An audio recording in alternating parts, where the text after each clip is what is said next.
Investing is one of the few professions where the feedback loop is long, noisy, and influenced by a multitude of variables beyond the investor's control.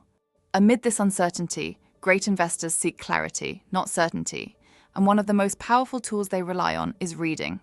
Reading helps investors build pattern recognition, spot anomalies, and develop a deep latticework of knowledge that compounds over time. This video, part of our 10 Things Great Investors Do series, explores the critical habit of reading, not just as a leisurely pursuit, but as an intellectual discipline that fuels superior investment insight. Every year, Columbia Business School students visit Omaha to meet with Warren Buffett and Todd Combs. After one such trip, Combs' advice left the students stunned: read 500 pages a day. While that number might feel excessive in a world buzzing with Slack messages and real-time alerts, the principle is clear. Deep reading is foundational to investor excellence. Charlie Munger echoed this, noting that he's never met a wise person who didn't read constantly. It's not a casual observation, it's a challenge.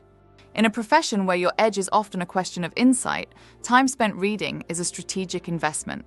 Warren Buffett reportedly spends 80% of his day reading, understanding that compounding knowledge, like compounding returns, requires time and discipline. The trade-off is real. Every hour spent reading is one not spent on other tasks. But great investors deliberately make reading a cornerstone of their day. While the average investor might focus narrowly on quarterly reports and market news, the best go far beyond. They read biographies, science journals, geopolitical briefings, psychology papers, and economic histories. Why? Because investing is a multidisciplinary sport.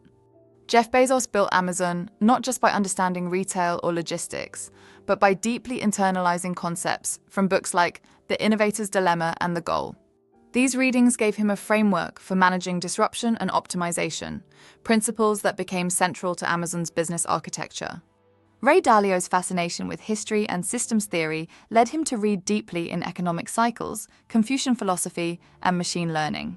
This eclectic reading fueled the development of Bridgewater's principles and its macroeconomic models. Great investors cast wide nets. They read not only for answers, but to ask better questions.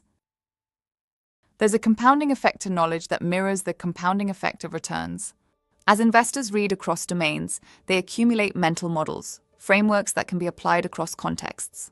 This mental model diversity becomes a toolkit for interpreting complex or ambiguous information.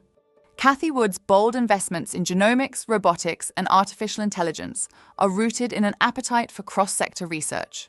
Her team at ARK Invest doesn't limit their reading to financial reports. They devour white papers, academic journals, and industry think pieces. This interdisciplinary approach allowed them to identify investment opportunities in companies like CRISPR Therapeutics or Tesla before they became consensus bets.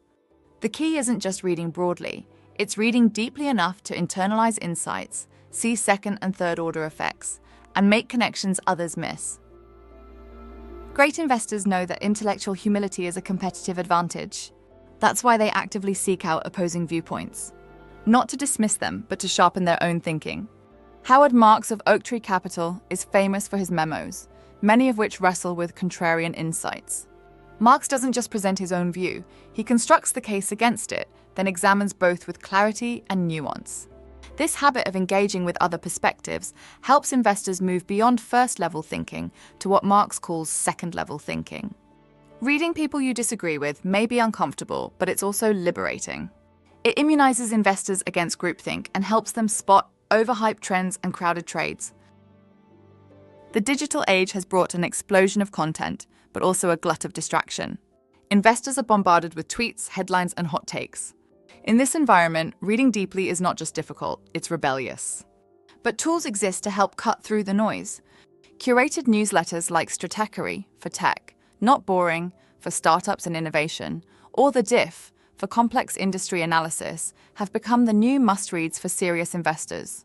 They provide filtered, analytical perspectives that often outperform traditional media in insight density. The best investors adapt. They build personal libraries, leverage AI-powered summarization tools, and schedule time to read with intent. Reading is no longer passive, it's tactical.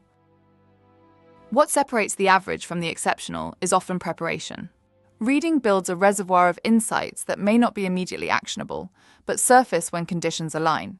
It allows investors to spot patterns, recognize echoes of past cycles, and ask better questions. Dan Loeb's success at Third Point is grounded in rigorous reading of public filings, earnings call transcripts, and footnotes. He once remarked that a single overlooked detail in a regulatory filing could be worth tens of millions of dollars. Reading isn't just research, it's reconnaissance. In this sense, reading is like planting seeds. Not all will grow, but over time, some blossom into powerful theses. Great investors aren't just great thinkers, they are voracious readers. Reading fuels curiosity, challenges assumptions, and sharpens strategic thinking. In a world of increasing noise and shrinking attention spans, the quiet discipline of deep reading is more valuable than ever. Whether it's Buffett with his 80% reading day, Munger with his library of mental models, or Loeb mining footnotes for alpha, the lesson is the same. Reading isn't a side habit, it's the main event. So read widely, read deeply, read differently. Because in investing, as in life, the edge often belongs to the most informed mind in the room.